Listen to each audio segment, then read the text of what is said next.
Can you get your ex back on New Year's Eve? That's what we're going to be talking about in this video. Of course, New Year's Eve is tomorrow, and you might be wondering, is it possible to get back together?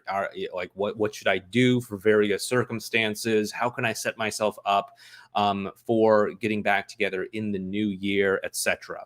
So that's what we're going to be talking about in this video. But first, if this is the first video of mine that you've seen, hello, my name is Clay with modernlove.life. Our goal here is to help you get the great loving relationship that you're looking for without having to play mind games, without having to play hard to get, and without having to pretend to be someone or something that you are not, because you, of course, deserve to be loved for the unique, amazing, and wonderful person that you are. All right, so obviously, people are going to be in different sorts of circumstances when it comes to their partner. Like if your partner is just not talking to you at all, it's very unlikely that you and them are going to get back together on New Year's Eve. But if the two of you are connecting really well, I just actually got off a call with someone who had a very strong connection with their partner, and they're actually doing really well. And I wouldn't put it outside the realm of possibility for them to get back together on New Year's Eve. I think there might be a little bit more work to do, but it wouldn't surprise me. But there's obviously a big spectrum in here, and it depends on the connection that the two of you have with one another. So New Year's Eve is coming up. What are you supposed to do, right? Do you text them? Do you call them? Do you spend time with them? All these sorts of things. And of course, this is going to depend on your connection with one another. We want to look at where the emotions are. We want to look at where the connection is. We've said this so many times on so many different videos on this channel, that the most important thing that you can focus on is the emotional connection when it comes to determining the general trajectory of where your relationship is going to go. It's so easy to get lost in the specifics of, he said this, she said that, there's a rebound, there's long distance, people hate me, people don't like them. It's like so easy to get lost in all of that.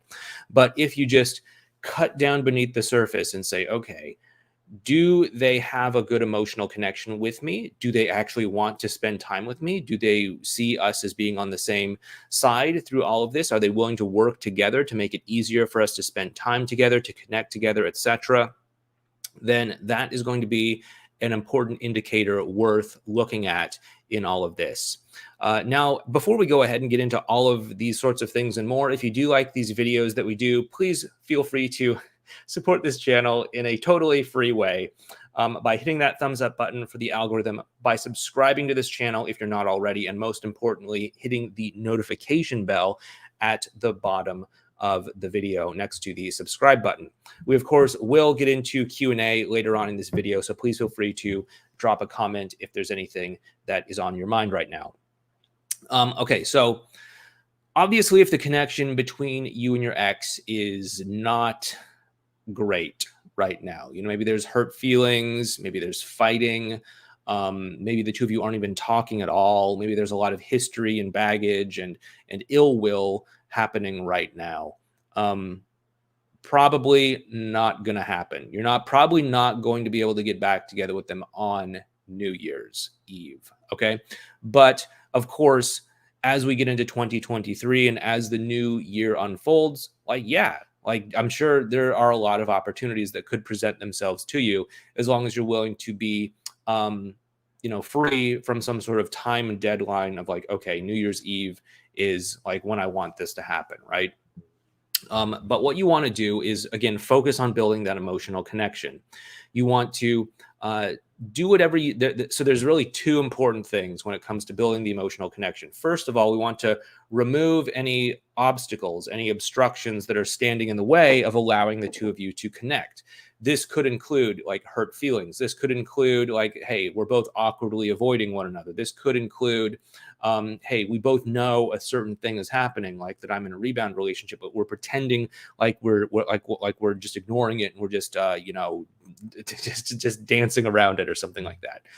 Many times these things can block the emotional connection. And what we want to do is start to remove these sorts of things. And there's lots of different ways that we can do this, obviously, depending on what the thing is. Like if they're hurt about some betrayal or something like that that happened in the past, then maybe we want to directly talk about that, try to clean that up through something like a fresh start message, a same team conversation, or one of the tools that we have. That obviously can help you. And then once that channel is clear, then the two of you can actually start to connect more clearly and more openly and more directly with one another. So we want to clear away any emotional block, and then we also want to allow the emotional connection to flow. And that's where a lot of the rapport building, advanced relational skills stuff, etc., really starts to come into play. Many times we want to, if you're having a hard time connecting, it's probably because there is some sort of blockage. If you're trying the rapport building stuff and it's not going over very well, it's probably because there's something in the way that you need to get out of the way first. And this can sometimes be difficult or challenging, or cause you to push into a comfort zone or something like that, in order to address these things. It might require you to say that you're wrong, or it might require you to admit some difficult feelings that you're having, or it might require you to practice some empathy and to put yourself into someone else's position to imagine how you might have impacted them or something like that. But it's going to help you in the long run, because it's going to open up the possibility for the two of you to really connect. So we have to address those sorts of elephants in the room that could be standing in the way between the two of you connecting, by just directly calling them out, directly navigating around them, or doing whatever it is that we need to do to get past them. Whether, again, it depends on the nature of the situation, but it is probably going to involve something like dropping the pressure and allowing the two of you to be on the same team with one another. And so that's probably what you're going to want to do as we get into the new year. Again, maybe it does make sense for you to contact them in some way on New Year's Eve. Probably nothing too over the top. We don't want to do anything over the top. People do sometimes try, grand romantic gestures in one form or other, but obviously I can't recommend that, because it is a huge gamble to, write an original song for them and to serenade them from the rooftops or something, or, whatever it might be. It's a huge risk, because we don't necessarily know where they are emotionally, and we don't necessarily know how it's going to land. So I can't recommend that you do that, but just try to do something that does address where the two of you are emotionally, and does try to clear the path for the two of you to connect better with one another. If the two of you are connecting pretty well, I guess before we get into that, it would probably help several people out there to contact their ex on New Year's Eve, even if things aren't amazing between the two of you. Again, don't go over the top or anything, but I think you could contact them, again, depending on the circumstances, because we do still have the sort of tail end of the holiday expectation effect in play here. Of course, Christmas is over. Of course, Hanukkah and all that stuff is over. But a lot of times people do still have, the week off. They're not in school. They're not at work. They, whatever. They're taking some time off. And so many times New Year's is still perceived as part of the holiday season. And so there is still potentially some of that holiday expectation effect. Plus, people are maybe a little bit more nostalgic this time of year, looking back on 2022 and, the things that happened, the things that didn't happen, reflecting on it, maybe even setting some intentions for 2023. People could be more softer, more receptive, more understanding if you were to reach out to them than maybe if you had during some other period of time. So it might not necessarily be a bad idea to do that.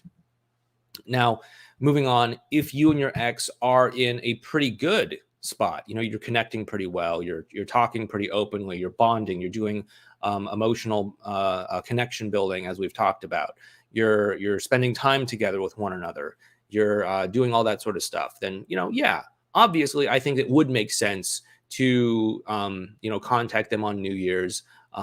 Maybe not even just text them, but call them if you're not local to them, or even see them in person if you have that kind of connection with them, or if you have mutual friends or something like that. I think it could definitely make sense to do something like that, and it would probably help to build that connection a little bit more. Now, again, we want to be kind of detached from outcome through all of this. So, I wouldn't necessarily try to force something that's not there, like force a kiss at midnight or something like that. I mean, of course, if it feels right, go ahead and do it, but I wouldn't try to awkwardly and artificially force it. But you just got to feel into that moment. You got to feel into that situation. And, if the two of you are, very well connected, and if the two of you are building that foundation to a very strong level, then, hey, it wouldn't be outside the realm of possibility to get back together tomorrow night or into, January 1st or something. So who knows what could actually be possible. But it's probably not going to happen unless you have a strong emotional bond in place. Now, of course, as if you don't get back together, on New Year's Eve, you're going to want to really focus on building the emotional connection into 2023, into January, because again, the emotional connection is something worth doing, and it is going to give you a future path for where things are going. Plus, I don't want to get too far ahead of ourselves here, but about 6 weeks from now, we are going to have Valentine's Day. And, people might want certain things to happen on Valentine's Day. I get it. But if you want that to happen, you have to lay the foundation in place. And of course, right now is always the best place, the best time to lay the foundation in place, especially if you want something to happen on Valentine's Day. And again, we will be talking about, the whole emotional thing about Valentine's Day when we get there. But first, let's just get through 2022.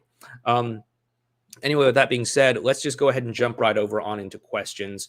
Again, if you do like these videos that we put out, please make sure you hit the thumbs up button for the YouTube algorithm. Please make sure you subscribe to this channel. Please make sure you hit the notification bell. And if you do want a little bit of extra help with your relationship in the new year, please check out our assessment down below over at modernlove.life/quiz. Just give us a little bit of background information on your situation, and we can give you a sort of sense about what you want to focus on and how you could move forward in your relationship. Anyway, let's jump on into the chat section and see what folks are talking about. First up, we have Marco, who says, my ex-wife said she doesn't want any relationship anymore, ever. How could I influence her to want a relationship again with me? She calls me almost every day, and we have kids together. She thought she would be happy after the divorce, so I didn't resist, but I have noticed she is very lonely and seems unhappy quite a lot because her life didn't improve as much as she thought. I instead have made a lot of improvements in my life communication style, learned empathy and listening skills, etc. She has already seen that, and I seen that I am a much better father than I was before. Okay, so if you want her to be open to being in a relationship again, we have to start by taking this one step at a time, right? I know that people who want to get back together with their partner, they want the relationship. They want that to happen. But in order to get to the relationship, we have to start to see a certain set of steps that need to go in place first. That's to say, if you're not talking, we need to start by talking again. If you are talking, we need to start by having a more meaningful, deeper emotional connection with one another. If you're doing that, then we need to go on to meeting up in person. If you're meeting up in person, then we need to go on to, having several meetups in person where you can start to build trust, where you can start to demonstrate to them that there's a consistency in how you're showing up, etc. And then as we do that, we need to navigate through further obstacles. And then after that, we need to then actually get back together. So if we start to break it down into smaller steps, that's going to help you to figure out what the next thing to do is. Now, of course, if you're on the step where you're just trying to get her to talk to you, or you're trying to get her to meet up, and you're thinking about being in a relationship with one another, that is going to cause her to think, okay, like, hey, I'm not even comfortable meeting up with you right now, and you want to get back together. That's too much too fast there, buddy. So what we want to do is we want to let go of that destination right now and just focus in on the one thing. And so that's really what I mean when I say drop the romantic pressure, is to, not push for a relationship when she's not there yet, not push for some sort of commitment when she's just learning how to trust herself and to trust you with one another. So let go of that and do what you need to do to drop that pressure so that the two of you can get to that next little milestone there, which, for you might be, talking more openly with one another, or maybe meeting up in person, for fun, not just to talk about practical stuff about the kids or whatever, like on a date or something. I mean, I probably wouldn't call it a date because that actually raises romantic pressure, but I'd probably just call it, like hang out, grab a coffee or something like that. But I think that's probably going to help you out a lot with where you're at there, Marco. So thanks for sharing. I hope that gives you a little bit of a nudge in the right direction. We have Hannah, who says, "Hey Clay, my ex is celebrating New Year's with her rebound. They started dating the 6th of September. We broke up on the 19th of August. Second breakup. She had been hot and cold with me in November and December, until all of a sudden silence from her side after being vulnerable with me, crying and saying nobody is going to understand her the way that I do and that she will always care about me." Okay, so she'd been hot and cold in November and December. There's a rebound in the picture, and now there's silence. Okay, so it definitely could be a holiday expectation effect. People aren't generally going to end a rebound relationship during the holiday season. Nobody wants to do that. Nobody wants to say, yeah, I'm going to dump you the week before Christmas or something like that. Nobody wants to do that. And so even though she might have been in a sort of emotional crisis about how connected the two of you were, if she was in a rebound relationship, she may have tried to make it work, tried to hold up appearances, tried to not jeopardize it in some way, because she's just trying to hold it together through Christmas, either for, hey, help it look good on social media, or hey, look, I'm with someone for the family or the parents or whatever, or hey, I'm not some sort of jerk that dumped someone on Christmas or whatever, or hey, maybe I just need to tell myself some story that, hey, my life is okay because I'm not spending Christmas alone or something. But whatever people often do, just sort of white knuckle it through the holiday season, and then as we get into January, things will just shake out the way that they do. So I think for you, it probably would make sense to, maybe casually acknowledge New Year's in some sort of way to your ex, and see if that does open up the doorway of possibility of connecting with the two of you. You never know; it could work out for an opportunity for the two of you to open up and share and start talking again. And now that the holiday expectation effect is starting to wane, perhaps she might be a little bit more receptive to it, while still being somewhat receptive to the nostalgic aspect of it. So I think that could definitely help you out there, Hannah.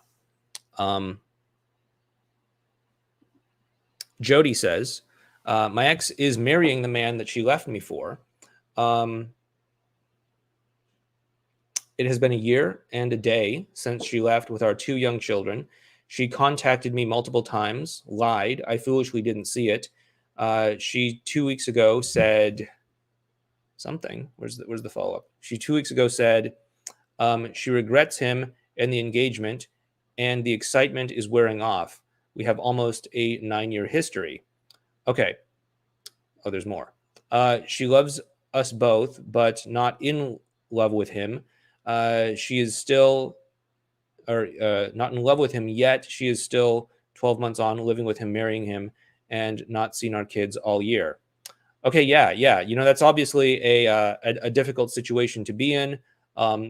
Marrying someone that you don't feel anything for, having a hard time through all of that. But, this is what she's persisting in. She's confessing this to you. I don't know how you're responding to this. I would respond in an empathic sort of way, letting her know that the doorway of connection is open for the two of you. I'm not sure where that would be. We want to sort of meet her where she's at without adding too much romantic pressure. But, it does sound like something is serious there between the two of you. So we want to meet that at a reasonable place, and then really give her responsibility and let her know that, like, yeah, it doesn't sound like this is a great thing for you to do, but like, hey, here you are. What are you going to do? Like, I don't know. If I was in your situation, I wouldn't follow through with it.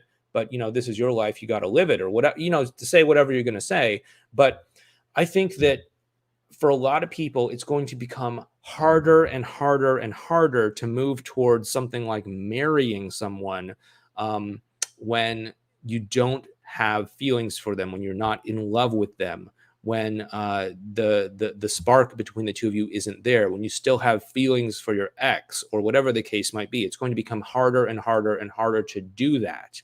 And does your ex have the capacity to keep marching forward as things get harder and harder and harder?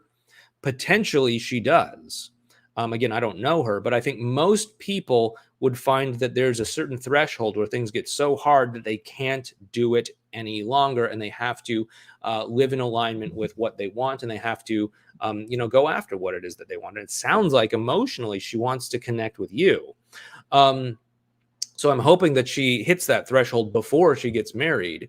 And it sounds like she's probably very close to it. But we want to really, demonstrate to her that it's okay for her to do that. That you're not, gonna hold it against her. You're not gonna try to pressure her, twist her arm, or whatever it might be. So I think that's an important thing to do there. But we really want to really point out to her that, hey, you don't have to continue to persist in this if it feels wrong.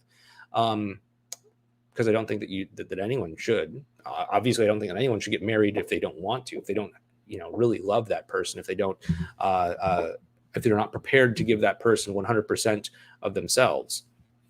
So anyway, sounds rough there, Jody, but I hope that works out for you.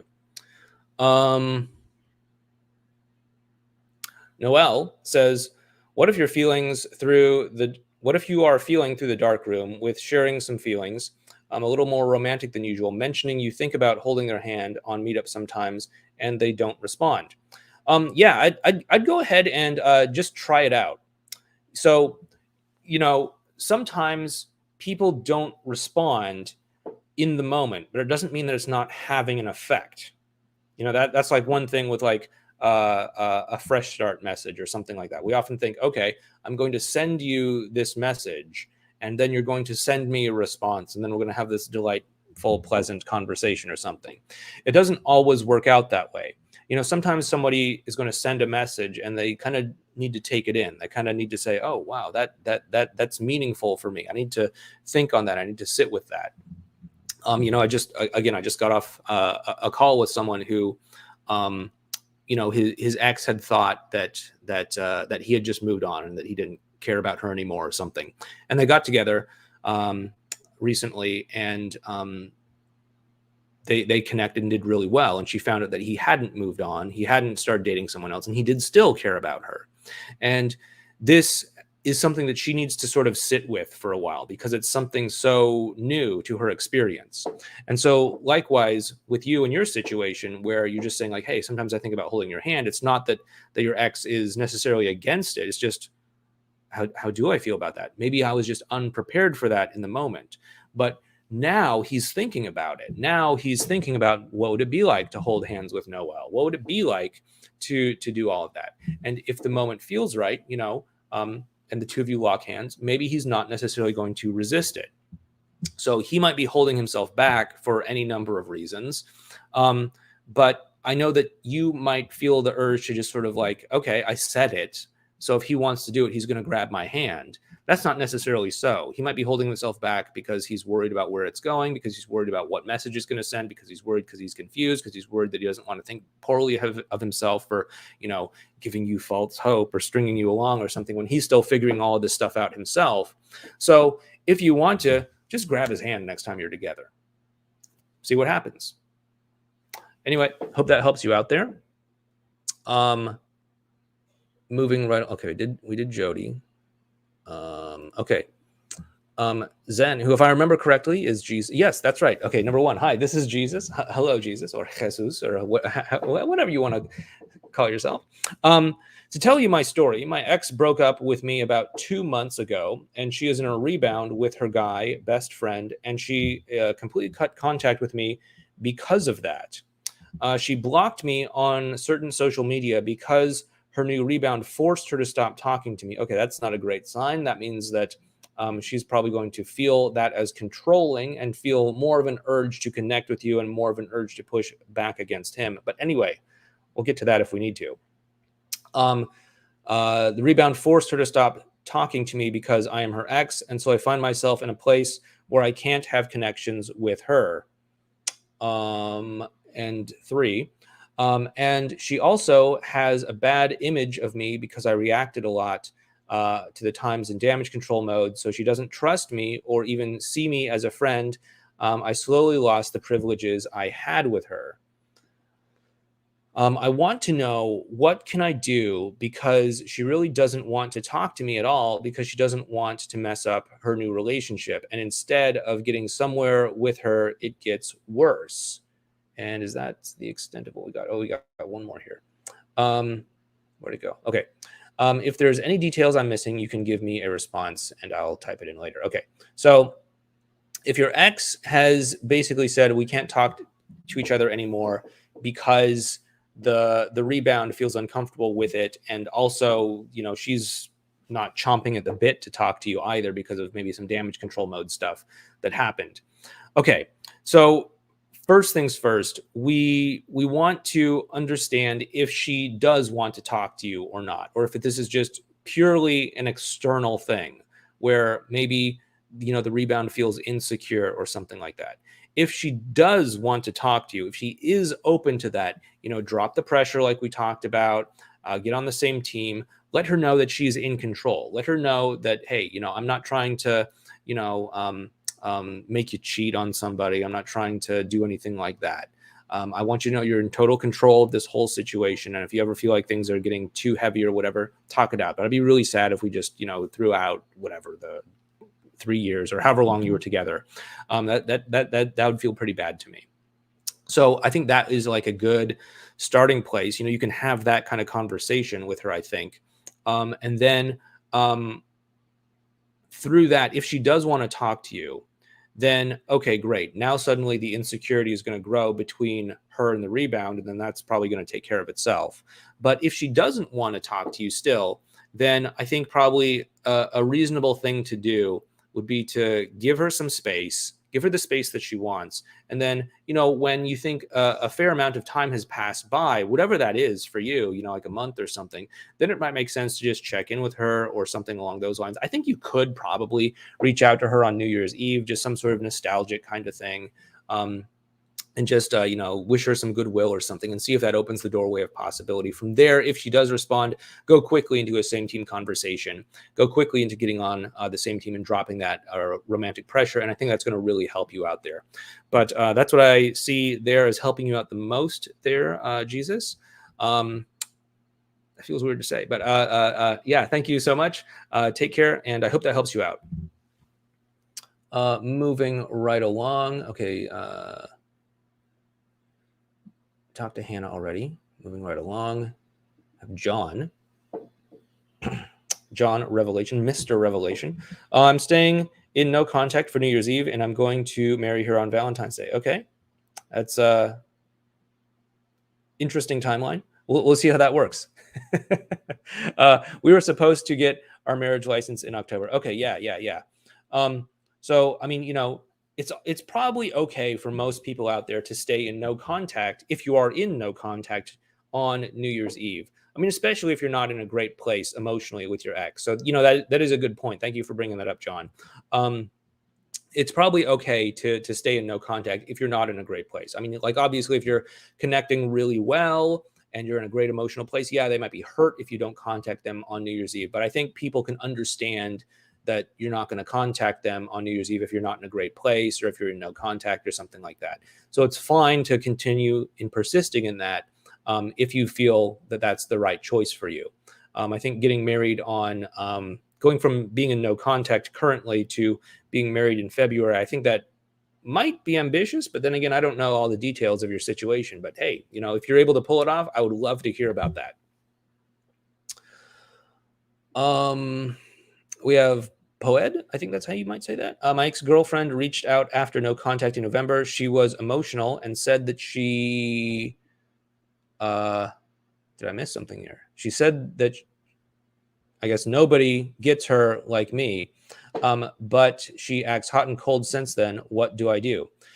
Yeah, have a same team conversation. Drop the romantic pressure, and then call out the behavior that you're noticing if it persists at that point. Same team conversation and drop the romantic pressure are very important things to do to clear out that emotional blockage if you need to do that. It would help probably most people watching this video to have a same team conversation and to drop that romantic pressure. All right, guys. Oh, we do have a super chat here from Kuya.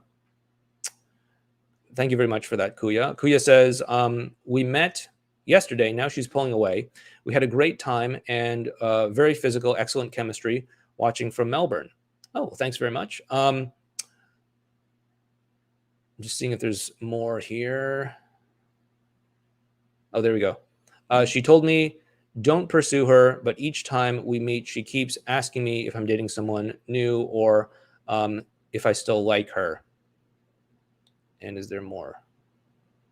I don't see any more from Kuya. Let me just keep scrolling just to make sure I'm not missing something. Okay, that's all I see. Okay, so basically, I think that there could definitely be some excessive romantic pressure that she's feeling here, which is why she's saying, don't pursue me. If you drop that pressure and just focus in on interacting with one another in the present moment, I think that's going to help the most with her. Okay, obviously, when the two of you are present with one another and when the two of you are interacting with one another, things seem to be going well. But in that space in between, it seems like she feels a lot of that romantic pressure building up, which I think is normal, given that the two of you have a history together and all of that stuff. So I think that's totally to be expected.